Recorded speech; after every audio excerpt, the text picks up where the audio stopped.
సర్వమంగళ మాంగళ్యే శివే సర్వార్థ సాధకే శరణ్యే త్రయంబకి గౌరీ నారాయణి నమోస్తుతే.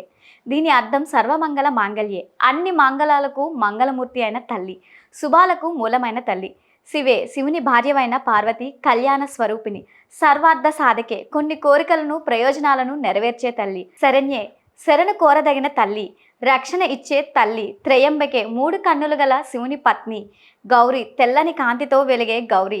దేవి నారాయణి, నారాయణి సోదరి, శక్తి స్వరూపిణి నమోస్తుతే, నీకు నమస్కారం. అన్ని మంగళాలకు మంగళకరమైన తల్లి, శుభస్వరూపిణి, అన్ని కోరికలు తీర్చే తల్లి, శరణు కోరదగిన తల్లి, మూడు కన్నులు గల శివుని పత్ని అయిన ఓ గౌరీదేవి నారాయణి, నీకు నమస్కారం. ఈ మంత్రాన్ని ఉదయం పూజలో, ఆపద సమయంలో, ఏదైనా పని మొదలుపెట్టేటప్పుడు 3 సార్లు చదవాలి. సాధారణంగా రోజుకు 11 సార్లు, కోరికలు తీరాలంటే 21 రోజులు 108 సార్లు చదవాలి. ఈ మంత్రం చదవటం వలన సర్వ విఘ్నాలు తొలగిపోతాయి. పెళ్లి ఆటంకాలు, అనారోగ్యం, శత్రుబాధ, దారిద్ర్యం పోతుంది. ఇది చదివితే అమ్మవారు నా బిడ్డ పిలిచింది అని వెంటనే పలుకుతుందని నమ్మకం.